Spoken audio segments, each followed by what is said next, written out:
მოგრჩებათ მეგობრებო, ყველას ბედნიერებას, სიხარული და კარგი განწყობა. ეს ახლა ფიქრობდი რა ვიდეო გადავიღოთ, თქვა დინამიური არაფერი არ ხდება, შეუძლებელად ვიღებთ ვირც, მიგვაქვს. უბრალოდ ერთი ჩვეულებრივი დღე ტრაილერი ცხოვლის, რომელიც მიდის ასე თქვა შემოდგომის, ანუ ზამთრის მოწყენილ ამერიკულ სტანდარტულ დასახლებაში. ასე ცოტა რთულად ვთქვი. ეხლა თავიდანვე მინდორი გამოვიარე და შემოვიდი ასე დასახლებაში. ამაზე ჩვენ ბევრჯერ გვილაპარაკია. და უბრალოდ რას ხედავ და რა სიტუაციაა, რა ბოდიში მეორდები მგონი, მაგრამ რომ შეიგრძნოთ ასე ვთქვათ, ამერიკა წარმოგვიდგენია დიდი ნიუ-იორკი, ლოს-ანჯელესში დიდი სათავშენები და ასე შემდეგ, მაგრამ არის სართულიანი ამერიკა, ანუ ორ სართულიანი მაქსიმუმ, ანუ სოფლის ამერიკა. რომელიც ძალიან დიდ გავლენას ახდენს გინდა პოლიტიკურ, გინდა ცხოვრებაში და ეხა პოლიტიკა და ჩვენ მაგაზე არ საუბრობთ, მაგრამ უბრალოდ შევხედოთ რა ხდება. ნუ აგერის პოლიტიკა, ტრამპ ვენს, ესე იგი ძირითადად ეს სოფლის ამერიკა, მაინც უფრო კონსერვატიული და უფრო ტრადიციული მიმდევრები არიან.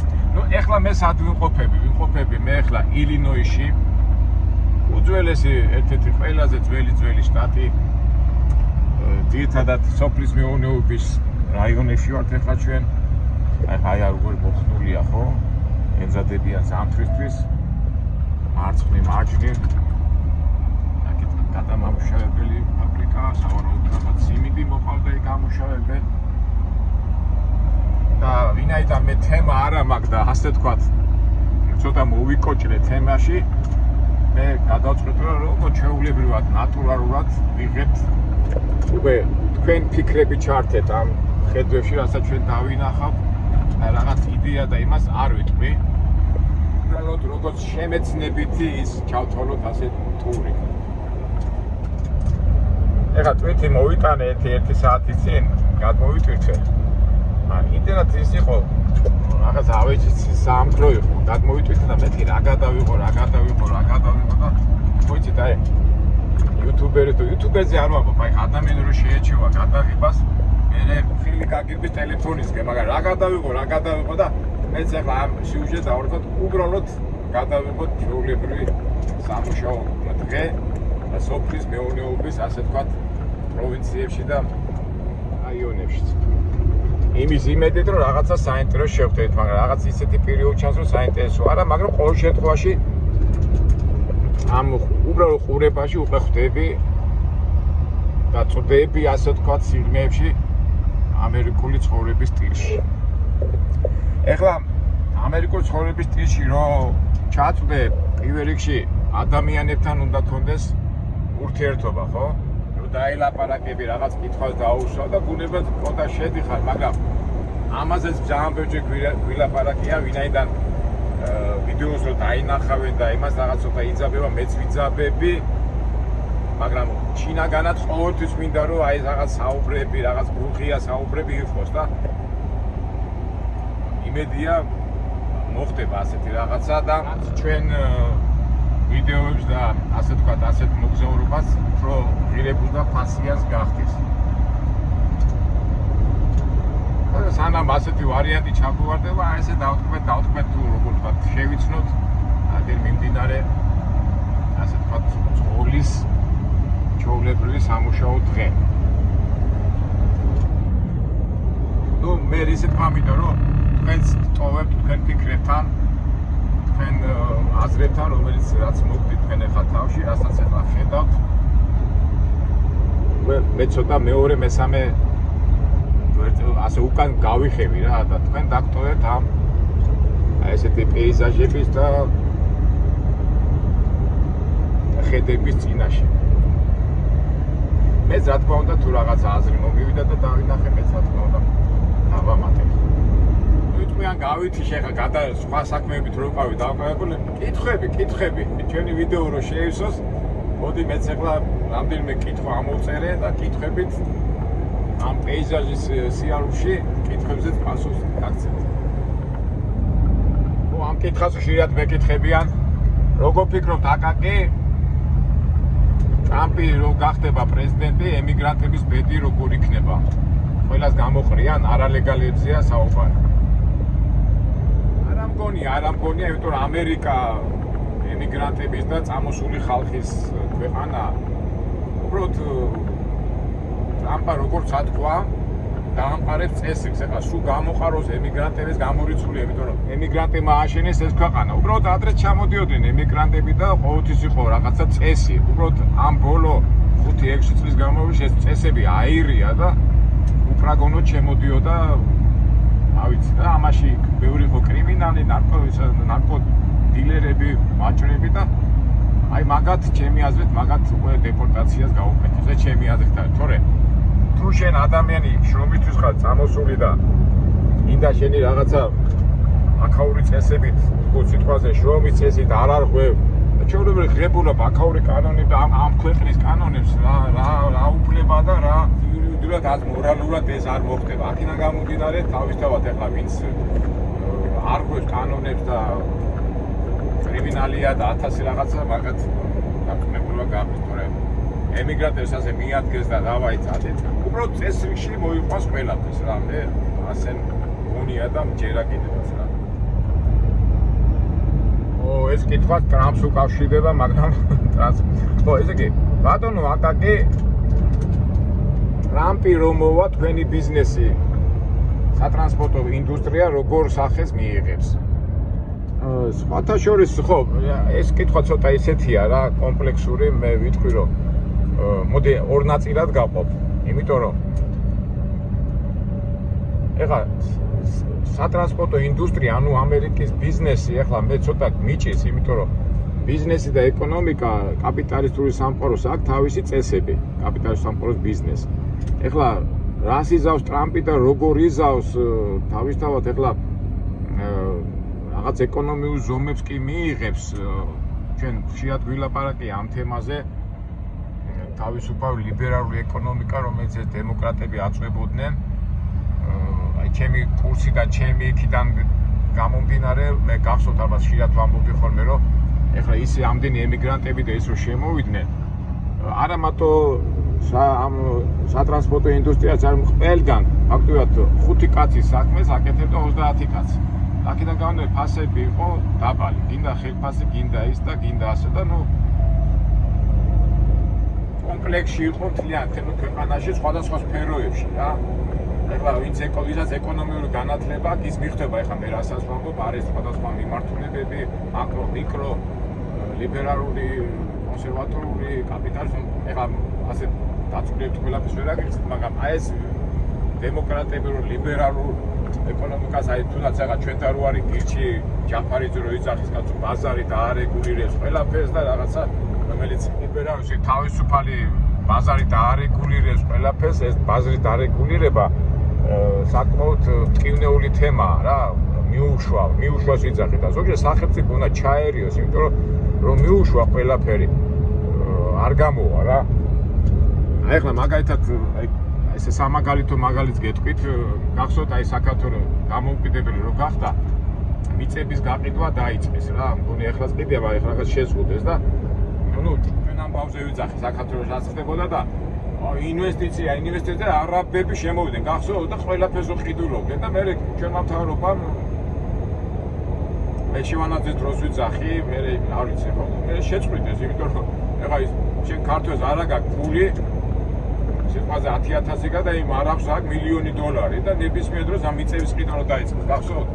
მთავრობა ჩაერია და შეწყვიტა და всё, შეწყდა ასე თუ ისე არაბებისგან მიწების ყიდვა. ეხლა მაგას ქვია თავისუფალი ეკონომიკა და აი ეს ზურა ჯაფარიძე მაგას იძახის რა, ესო საშიში არ არისო და აი ზურა ჯაფარიძე კაი კიდე ეს ვერ ფიქრობ, აი გაქვია იმას იაგო ხვიჩიარო არის, იმას კუვეიტის ამბავი მოყავს და კუვეიტში თქვა ის მეპატრონეები არიან აქვია იმას და არაბები და დანარჩენი მუშახელები სულ ჩამოსული ხალხია და დუბაის და რა ხო არ დაიყובה ქვეყანა, იმას რესურსია. ნუ ეს თემაა, მაგას ვიძახი და აქედან გამომდინარე, ხა მე რატო დავაკავშირე ეს ყველაფერი გამახსენდა ის, რაც ჩვენ მაინც ახლა ჩვენ ქართული საზოგადოება ვარ და რაც ჩვენთან ხდება ის გვეხება. ხო და აი მიწების ამბავზე მთავრობა ანუ სახელმწიფო უნდა ჩაერიოს, აი მას ვიწარდი რა და აი აქაც ეს მოხდება ჩემი აზრით, აქაც რაღაც ტრამპის სახელმწიფო ამ ლიბერალურ და ამ მიშობულობას რაღაცით გააკონტროლებს. ფაქტობრივად სახელმწიფოს ვალდებულებაც ხო მაგია, რომ თავის ქვეყანაში მიმდინარე პროცესები აკონტროლოს. თუ გახსოვთ და აქედან გამომდინარე ტრამპი გამოვიდა, ბოლო ინტერვიუ ჰქონდა არჩევნებისა და ტრაილერებზე ილაპარაკა, მაგრამ ლაპარაკობდა რომ ესე იგი ამ დემოკრატებს უნდა თუ რომ მთელი ტრაილერები დასულიყო ელექტრო იმაზე რა, ნუ ელექტრო ტრაილერები გამხდარიყო, მაგრამ რომელიც პრობლემას ქმნიდაო, ლაპარაკობდა ტრამპი რომ ეხლა კი თუ გადახეს დემოკრატები ამბობდნენ რომ ეს პროგრესია და მაგას ვერ შევაჩერებთო და ტრამპად გაკაზო როგორი ნელ-ნელა, იმიტომ რომ ეს აკუმულატორებზე ყოფი მანქანა მძიმეა, ხიდები უნდა, გზები უნდა, მე ამდენი ხალხი უცბად უმუშავარი დარჩება, რაღაც პრობლემას ეკონომიკური რაც მოყვებოდა და არ არის ქვეყანა მაგვითი ზადა, ნელა-ნელა გავაკეთოთ და ნუ აი ესეთი ეს უკვე მეც ახლა სულთა პრაგმატულად და სახელმწიფოებრივად ალბათ ტრამპი მაგაში მართალი იყო. ნუ ეს ერთ-ერთი მაგალითი გითხარით რა, როდესაც სახელმწიფო ერევა და საბოლოო ჯამში იმას უბრუნდები რა კითხვას დამისვით, რომ ტრაილერების საქმეში როგორ წავა ბიზნესიო და ალბათ კარგად წავა, იმიტომ რომ აი ეს მოლები ხა ხო ველაპარაკები ამერიკელებთან იმერ ძალიან მაგრა უჭერენ თავს და თვითონაც ტრამპმაც ესაც თქვა. ნუ ეს უკვე ისეთი პირადული თემაა, ისეთი ინდივიდუალურია, მაგას მე მგონი რომ ტრამპი უფრო სახელმწიფოებრივად ფიქრობს რა, ანუ ეკონომიკაში. თუმცა ეხლა ასთა სხვადასხვაობაა, მაგრამ მე ვამბობ იმას რაც მე ვფიქრობ, თორე რაც არის.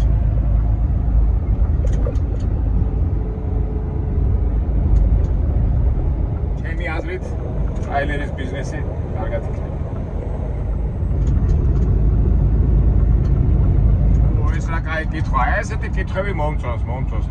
ბატონო აკაკი, თქვენ ძალიან ხშირად ბიზნესზე ლაპარაკობთ და ჩამოიტანეთ რამე იაფიანი საქონელი და გაყიდეთ საქართველოში და მოგება ნახეთ. ნუ თუ ვერ ნახულობთ ამ იაფიან საქონელს ამერიკაში.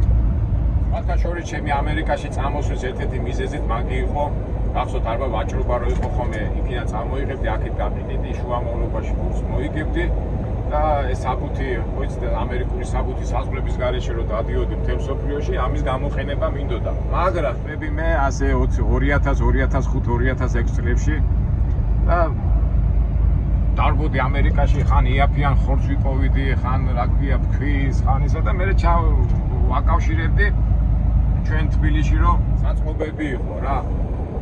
საერთოდ ფაქტობრივად ვაჭრობი და დიდი ვაჭრები და ხომ შუამავლობაში იგებდნენ მოგებას და მასე ვიყავი ძალიან მოწადინებული და აი ძალიან ვირბინე და არაფერი არ გამოდიოდა და ან თვითონ მაგ იაფიან თქვა სიტყვაზე აი თქვა 1 ტონა ხორცი ღის რაღაცა თანხა იქ საქართველოში ამდენი ღის და ამას მივიტანდი და იმ მოგებაში უნდა გამენაცედებინა თანხა როგორც ხდება კლასიკურად. მაგრამ თბილისში ვერ პოულობდი იმ საწყობებს, ვისაც უნდა ეყიდათ ესა. და მე ეთქვა შევეცოდე ერთ-ერთ საწყობი ახლა სახეს არ ვიტყვი. ჩედეთ შუა მოვიდაზე. ხოდა აკაკი შვილო იმას ადამიანი უკვე გარდაცვლილია და მეუბნება შვილო რამდენიმე საწყობები ქონდა იქ მაცილები რაღაცა შვილო ხედავ რომ ძალიან მოწადინებული ხარო მაგრამ რა გინდაო რა შენ რაში მჭირდები შენ რომ მე თვითონ გაუკავშირდები იმასო მაშინ უკვე ინტერნეტი და ეს უკვე ახალი შემოსული იყო და მე რაღაცა ეს მე რო გავაანალიზე მასეც იყო რა უკვე მყიდველი და გამყიდველი თვითონ უკავშირდებიან ერთმანეთს რა და ეს შუამავლობა სულ არ ჭირდება შენი შუამავლობა კიდევ ვითომ წავიფართხალე 1-2 მაგრამ ნუ მაინც არ გამოდიოდა მე უკვე მე თვითონ უკვე ხელი ჩავიქნე ეს არის ჩვეულებრივი ახლა ინტერნეტი და ის კი თანამედროვე ტექნოლოგია რა თქმა უნდა კარგია მაგრამ ნუ აი შუა ვაჭრობაში და აი ეს მიტანა-მოტანაში დიდი ხერი არ არის. უბრალოდ აზრი არ აქვს. ეხლა ჩვეულებრივია წარმოებელს უკავშირდება თვითონ. და აი ამბის შემდეგ მე უკვე ბიზნესზე აღარ მიფიქრია. აი ეს არის ჩემი პასუხი. თუმცა თქვენ მართალი ხართ, მე ახლა დავდივარ და სულ ვცდილობ ხო რაღაცა იდეა თუ გავაკეთეთ, ისა ვიპოვეთ აქ ამერიკაში, საქართველოში ვაწარმოოთ. თუმცა ახალი არაფერი არ არის. ეხლა ისეთი დრო არის, რომ ყველაფერი იცის ამ ინტერნეტი და რა ქვია, ამ ონლაინის საშუალებით.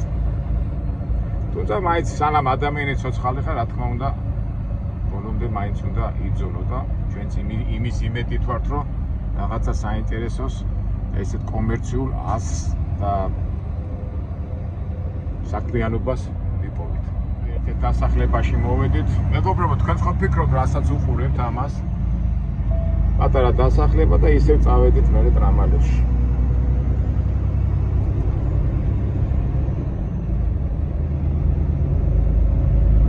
კარგით, მეგობრებო, ცოტა ვიდეო რო არ გაგვიგზელდეს, გამომიგზავნეთ, მეც რო არ გავიჭედო ზოგიერთ იდეებში და ზოგიერთ საინტერესო ამბებში, ბევრი კითხვები გამოვაგზავნეთ და ერთობლივად რაღაცა საინტერესო ვიდეოს გადავიღეთ. ეხლა ყოველ შემთხვევაში, როგორ არის, შეკვეთით ხარ ხდება საინტერესო ამბები. ეს არის ჩვენი ყოველდღიური უბრალოება, მაგრამ ეს ყოველდღიურობაც ხო ერთფეროვანია და ზოგჯერ თემის პოვნა მიჭირს, იმიტომ რომ ნუ მაინც ძირითადად მაინც მოსვლა, აღება.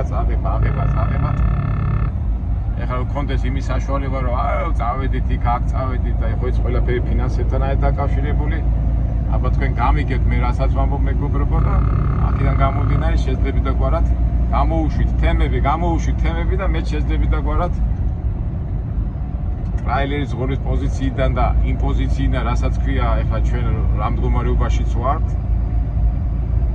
რაღაცნაირად გაჩვენებთ და გავცემთ პასუხი და რა თავარია აი მე სულ მაგაზე ადამიანებთან ურთიერთობა რომელიც ბევრი მაქვს, მაგრამ აი ვიდეოზე გადაღება ცოტა მიჭირს უხერხული მდგომარეობის უხერხული ვარ ჩავა და აქედან გამომდინარე. მაგრამ როგორ ამბობთ, ცხოვრება საინტერესოა და იმის იმედით, რომ ჩვენ მაინც გადავლახავთ ამ ადამიანებთან, აი რასაც თქვი ახლა გადაღების მომენტს და იმებს რაღაცა საინტერესოს ვიპოვოთ. კარგით, აბა ვიდეო რო არ გაგვიგზელდეს, დაგემშვიდობებით და იმედია მომავალ საინტერესო ვიდეოებში შევხვდებით. ყველას გისურვებთ წარმატებას.